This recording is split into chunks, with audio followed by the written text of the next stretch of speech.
skincare product or routine that make me keep having this? Oh, I know, right? The Mellow skincare product that we bought last time wasn't even effective. It just gave me a breakout. I'm so tired of trying all of these skincare products.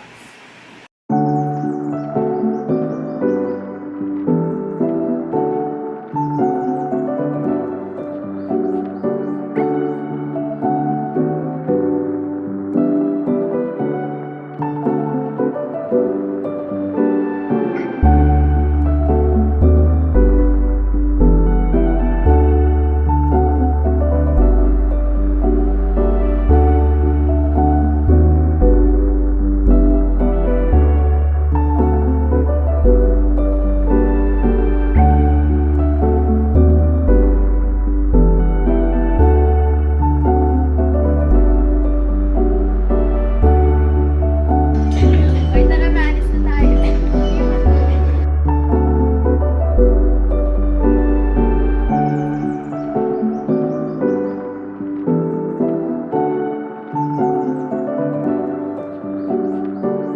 Hey, look, it's Valeria! Oh my gosh, where?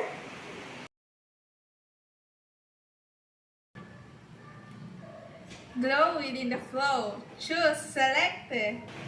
Wow, she's really beautiful. Have you seen her face? It's unreal. It looks so flawless. Our skin could never.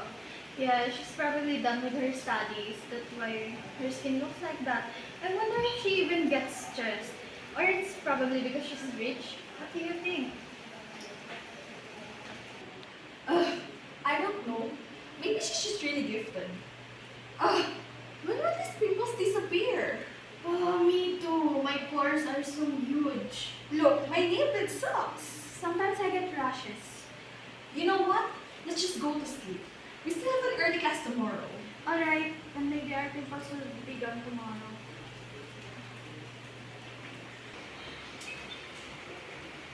Hey, Zyla, wanna hear some interesting skin facts? Sure. Let's go. Did you know that your skin constantly sheds dead cells up to 40,000? Ew, really? Yes, and that's 9 pounds every year. Oh my gosh. Yes, and the gross part is some sources on the internet estimates that more than half of the dust in your home is actually dead skin cells. Ew, gross. I'm going to double sure from now on. Skin that is severely damaged may try to heal itself by forming formal scar tissue, which is different from the normal skin because it lacks of tissue sweat glands. So please avoid having bruises. Okay.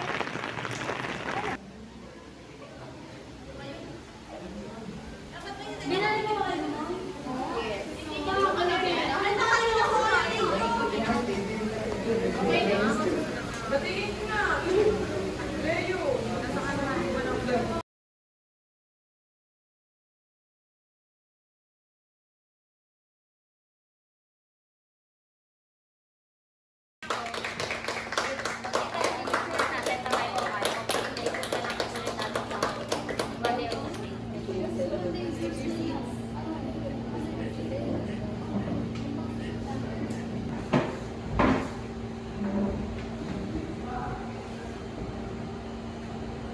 So good morning everyone.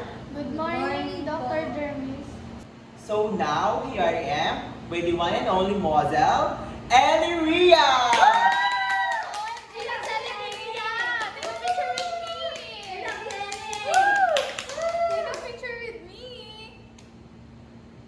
So good morning everyone. Good morning, Dr. Jermis. So I am Dr. Dermis and now we will talk about skin and other diseases. Skin is the largest organ in the body and covers the body's entire external surface. It is made up of 3 layers, the epidermis, the dermis, and the hypodermis, all 3 of which vary significantly in their anatomy and function. The skin structure is made up of an intricate network which serve as the body's initial barrier against pathogens, UV light and chemicals, and mechanical injury. It also regulates temperature and the amount of water released into the environment. So now, let's proceed to the skin and microbiology and parasitology. The skin is also an interface with the outside environment and as such is colonized by a diverse collection of microorganisms, including bacteria, fungi, and viruses, as well as the mites. As we described, many of these microorganisms are harmless and in some cases provide vital functions that the human genome has not evolved. Did you know that our skin is continuously self-renewing organ? Did you know that? How many days did you know that our skin is renewing? And squamous are constantly spread from the skin surface at the final stage of terminal differentiation. And with that, having begun their migration from the basal layer from 4 weeks earlier. And that's it. The body covers the body's external surface. It is symbiotic microorganisms occupy a wide range of skin niches and protect against invasion by more pathogenic or harmful organisms. These microorganisms may also have a role in educating the billions of T cells that are found in the skin, priming them to respond to similarly marked pathogen cousins. I love eating chocolates. Does it trigger my pimples? Who among of you loves to eat chocolate? Me! Ayan. Well, this is a good news for all of the chocoholics. Eating chocolate does not cause pimples. Yeah. And that is a fact. There are no studies linking this sweet treat to the development of acne. There is no evidence that cocoa beans from which chocolate is made causes pimples. And while some point to the sugar that also makes up a portion of all chocolate treats, even that evidence is weak. That means that eating an occasional chocolate bar or 2 or 3 will not cause an acne. Cutting chocolate out of your diet won't clear up a case of acne either. Is acne really genetic? Wow, what an interesting question. Yes, miss, what particular part of your body? On my face. Okay. So your question is an acne really genetic? So the answer is, we get this question a lot. The one word is yes. Acne is far more genetic than environmental. Acne genetics determine how your immune system responds to the acne bacteria, one of the root causes of acne. One person may develop only minor blackheads, while another develops red and inflamed cystic breakouts. Genetics also play a role in how easily your pores clog. And to answer your question, it is yes, it can be genetic. So, who among of you have a wound right now? Oh, may I see your wound, miss? Oh, thank you. Chronic wounds like that, affecting diabetic, elderly, and immobile individuals are an example where commensal skin organisms invade and become pathogenic upon breach of the skin barrier. Although bacteria do not cause the initial wound event, they are though to contribute to the lack of healing and persistent inflammation that is associated with chronic wounds. How can you define a healthy skin? I think a healthy skin is something that is glowing in your face. Maybe, but here is the actual meaning of it. As for healthy skin, the microbial diversity colonizing chronic wounds is greater when analyzed using molecular method as opposed to the culture-based methods. However, molecular studies thus far have been unable to identify a unique organism that colonizes wound of the same etiology. For example, is in diabetic foot ulcers or venous leg ulcers. This is in contrast to burn wounds, in which a causative microbial agent is usually readily identifiable. Who among of you experienced burning? Me. So, after you experienced burning, how did you heal your wound? Oh, nothing. My dad just put some toothpaste in my wound. Okay, thanks for your information. This is in contrast to burn wounds, in which a causative microbial agent is usually readily identifiable. Burn wounds commonly become infected with Staphylococcus pyogenes, Intercoccus species, or Pseudomonas aeruginosa, and can also become infected with fungi or viruses. So let me ask you a question. Do you wear sunscreen regularly or daily? Yes. What kind of sunscreen did you use? I'm using sun milk sunscreen. Okay, thank you. But prior to the question, the answer is no. Sun damage is caused by ultraviolet radiation or UV light, not heat. Exposure to UV radiation from the sun and other sources, such as solariums, is the major cause of skin cancer. You can rely on the temperature or how sunny it is outside to determine whether you need to protect yourself from the sun. Ultraviolet can still reach damaging levels on cold or cloudy days. To answer your question, not really. Facial skincare products containing active ingredients like salicylic acid, benzoyl peroxide, vitamin C, and glycolic acid are also suitable for applying to your body. Keep in mind, however, that skin formulated for your face may not be strong enough to be super effective on your body. Keep in mind, however, that skincare is formulated for your face. Yes, for all of our face might not be strong enough to be super effective on your body. Yes, that's why I use hypoallergenic soap. Now, let's turn the tables. You cannot use body products on your face. Remember, body products are formulated to tackle thicker skin and more persistent concerns. The higher concentration of active ingredients in body treatments can be too intense for facial skin, leading to irritation and discomfort. So what is skin diseases? Skin diseases can be caused by virus, bacteria, fungi, or parasites. The Staphylococcus scalded skin syndrome or SSSS, also called as Lyell's disease or toxic epidermal necrolysis, starts as a localized lesion, followed by a widespread erythema and exfoliation of the skin.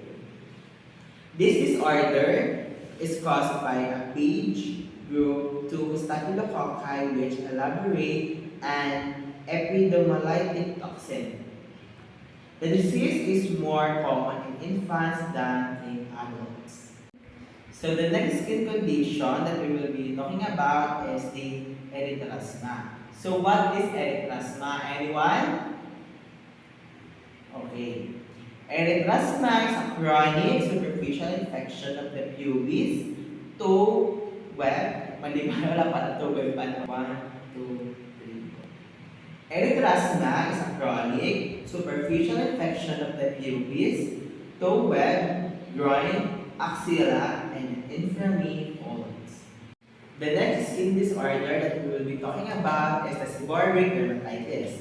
It is a hyperproliferative uritic skin disorder typically affecting the scalp. So where is our scalp? Here. Very good. A fungal component is postulated to participate in disease pathogenesis, as a wide range of fungicides effectively combats seborrheic dermatitis. Erythrasma is chronic superficial infection of the pubis, toe web, groin, axilla, and inflammatory folds. Most lesions are asymptomatic, but some are mildly symptomatic with burning and itching. The patches are irregular, dry and scaly, and initially pink and later turning brown. The most common bacterial skin pathogens are Staphylococcus aureus and Group A hemolytic streptococci. Herpes simplex is the most common viral skin disease. Of the dermatophytic fungi, Trichophyton rubrum is the most prevalent cause of skin and nail infection. Pathogenesis. Pathogenesis is primary skin infections have a characteristic clinical picture and disease course are caused by a single pathogen and usually affect normal skin. Does anyone of you knows the meaning of viral skin diseases? No. Thank you for your answer. Viral skin diseases can produce both localized and generalized skin infections. Viruses from several major groups cause skin lesions. The example of this is the fungal skin diseases. Several genera of fungi are responsible for these diseases of the skin.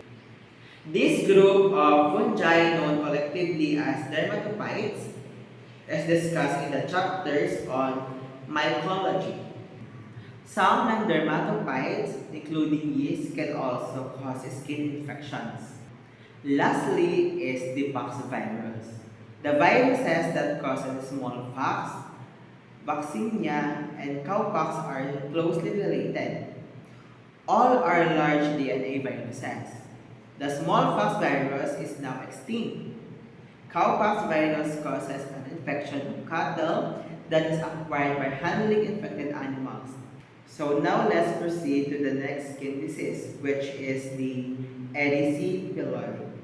Erysipeloid, a benign infection that occurs most often in fishermen and meat hunters, and it is characterized by redness of the skin, usually on a finger of the back or hand, which persists on several days. The infection is caused by Erysipelotrix luciopathiae. So now, let's proceed to the positive and negative effects of microbiology and parasitology in our skin. So, microorganisms is a colonized skin have long been of interest to dermatologists and microbiologists. Our knowledge of these microorganisms has recently been gleaned through culture-based studies. Negative bacteria, with the exception of Acinetobacteria species, are generally not isolated from the skin, but are thought to arise in cultures owing to contamination from the gastrointestinal tract. Non-bacterial microorganisms have also been isolated from our skin. The most commonly isolated fungal species are the Malvasia species, which are especially prevalent in sebaceous areas. The Demodex mites, which are microscopic arthropods, are also regarded as part of the skin normal flora. Demodex mites feed on sebum and more prevalent following puberty, preferring to colonize sebaceous areas of the face. Our face. Demodex mites may also feed on epithelial cells lining the pilobaceous unit or even on other microorganisms that inhabit the same space. And do you know that the role of commensal viruses has not been studied, and investigations are limited by the available molecular and microbiological means to identify these and characterize these viruses. Does anyone here knows our skin topography? Anyone? None. None? So our skin surface varies topographically owing to regional differences in skin's anatomy, and according to culture-based studies, These regions are known to support distinct sets of microorganisms. So, some regions of our skin are partially occluded, such as groin, axillary vault, and toe web. These regions of our skin are high in temperature and humidity, which encourages the growth of our microorganisms that thrive in moist conditions. The density of sebaceous glands is another factor that influences our skin's microbiota, depending on the region. Areas with high density of sebaceous glands, such as the face, the chest, and the back, encourage the growth of lipolic microorganisms. Wow, I learned so much about this conference. Me too, but we did not have a picture with her because I still choose in my outfit. Oh, that's so... Wait, look! Blooming updated! Hi guys, I'm done brushing my teeth and now we will proceed to wash our face using a facial wash. I'm using Clinique and this is liquid facial soap mild for dry combination skin. I have dry skin in this part. This and this. But I also have oily skin in this part in my T-zone. So I am a dry combination skin. But when you're washing your face, use a facial wash that suits to your skin. Like if you have oily skin, dry skin, acne prone skin, or sensitive skin. Now first, I will wet my face. Before wetting my face, I will wash my hands using a hand soap.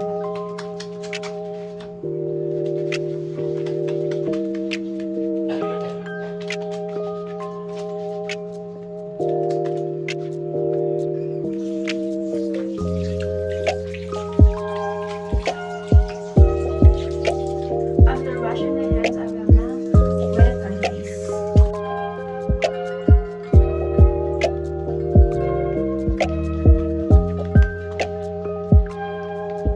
Always wash your ears.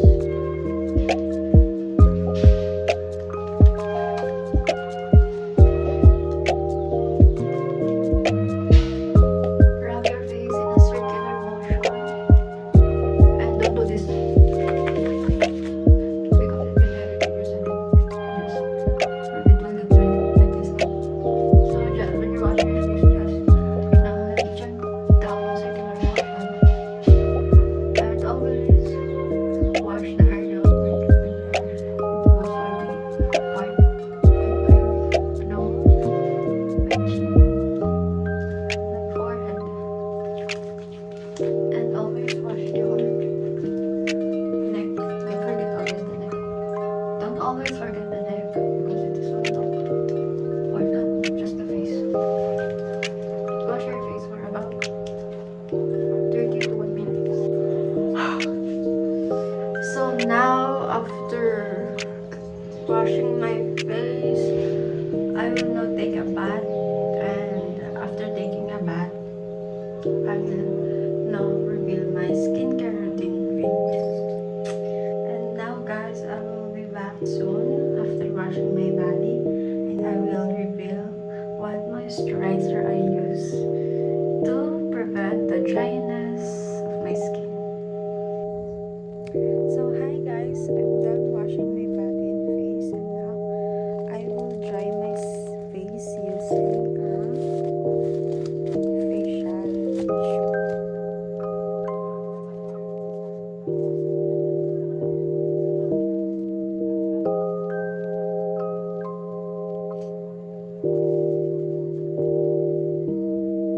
Don't forget the ear.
last step.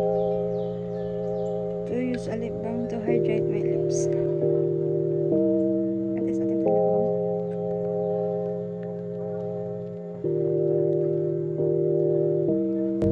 So guys, this vlog reminds you to always wash your face twice a day, because if you don't wash your face, the germs and the dirt, oil, and bacteria can accumulate, and it can ruin your face, not just your face but also your confidence,